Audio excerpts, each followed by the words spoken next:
வணக்கம் மக்களே. உருளைக்கிழங்கு சாப்பிட்றதுனால கிடைக்கக்கூடிய நன்மைகள். உருளைக்கிழங்க தோலை நீக்கி சாப்பிட்றீங்களா? இனிமேல் இது மாதிரி பண்ணாதீங்க. அதோடைய தோலில் தான் அதிகமான ஊட்டச்சத்துக்கள் இருக்குன்னு சொல்கிறாங்க. அந்த மாதிரியான தகவல்கள் நீங்கள் தொடர்ந்து பார்க்கணும் அப்படின்னா மறக்காமல் நம்ம சேனலை சப்ஸ்கிரைப் பண்ணிவிட்டு சைடில் இருக்கக்கூடிய பெல்லைக்கானை கிளிக் பண்ணிக்கோங்க. இது போன்ற தகவல்கள், ஆரோக்கியமான விஷயங்களை தினந்தோறும் பார்க்கலாம். உருளைக்கிழங்கு பொதுவாக காய்கறிகளுடைய ராஜா அப்படின்னு சொல்லுவாங்களாம். ஏன் அப்படின்னா இதை நம்ம எந்த காய்கறிகளுடனும் சேர்த்து சமைக்கலாம். உருளைக்கிழங்கை பொறுத்த வரைக்கும் நிறைய இந்த தென்னிந்தியாவிலலாம் பயன்படுத்துவாங்க, பார்த்துருப்பீங்க. அவ்வளோ நல்லது. அதே மாதிரி யாருக்கும் பிடிக்காது அப்படின்னு இல்லை, எல்லாருக்கும் இந்த ஒரு உருளைக்கிழங்கு பிடிக்கும். அந்த மாதிரி இந்த ஒரு உருளைக்கிழங்குல எந்த மாதிரியான நன்மைகள் இருக்குன்னு தெரிஞ்சுக்கலாமா? வாங்க. முதல் விஷயம் என்ன சொல்கிறாங்க அப்படின்னு சொன்னால், உருளைக்கிழங்குடைய தோலை நீக்கக்கூடாது அப்படின்னு சொல்கிறாங்க. ஏன் அப்படின்னா உருளைக்கிழங்குடைய தோலை நீக்கும்போது அதில் இருக்கக்கூடிய சத்து டோட்டலாக போயிடுமா, அதனால தான் நீக்கக்கூடாது அப்படின்னு சொல்கிறாங்க. இதை நம்ம சாப்பிடும்போது பல்வேறு ஆரோக்கியங்களை பெற முடியும். உங்களுடைய உடலுக்கு அதாவது ஒரு சிலர் பயப்படுறதுக்கான காரணம் என்னென்னா, நம்ம உருளைக்கிழங்கை சாப்பிட்டோம் அப்படின்னா மூட்டு வலி ஏற்படும் அப்படின்றது தான். ஆனால் அது உண்மையான விஷயம் கிடையாது. உருளைக்கிழங்கின் தோலை நீக்காமல் நம்ம சாப்பிடலாம். உருளைக்கிழங்குடைய பயன்கள் அப்படின்றதுல முதல் விஷயம், குழந்தைகளுக்கு உணவு. அனைத்து வயதினராலும் எளிதாக செரிமானம் செய்யக்கூடிய ஒரு உணவு பொருளாக உருளைக்கிழங்கு இருக்குது.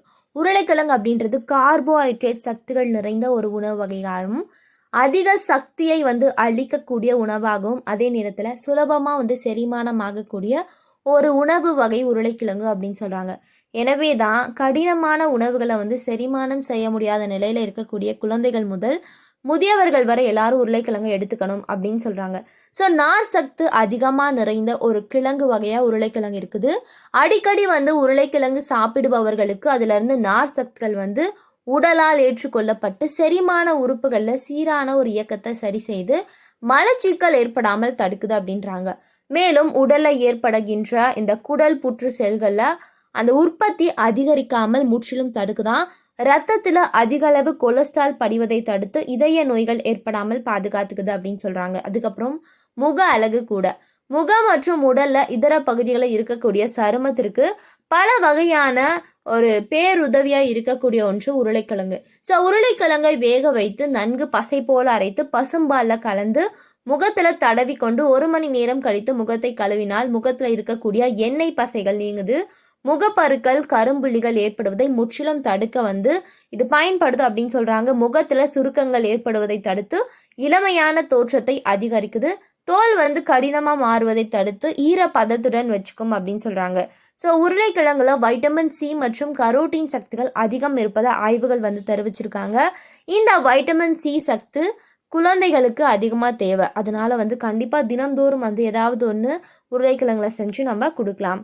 அதுக்கப்புறம் ஊட்டச்சத்து இல்லாத உணவு, மன அழுத்தம், அதிக உடல் எடை, செரிமான கோளாறு, நீரிழிவு நோய் ஆகிய அனைத்து பிரச்சனைகளும் பார்த்திங்கன்னா குறைக்கக்கூடிய ஒரு விஷயமாக உருளைக்கிழங்குல இருக்கக்கூடிய நார் சத்து, பொட்டாசியம் பயன்படுது. பயன்படுத்துங்க, ஆரோக்கியமாக இருங்க. இது போன்ற தகவல்கள், ஆரோக்கியமான விஷயங்களுக்கு நம்ம பதிவாக மறக்காமல் சப்ஸ்கிரைப் பண்ணிக்கோங்க. நன்றி, வணக்கம்.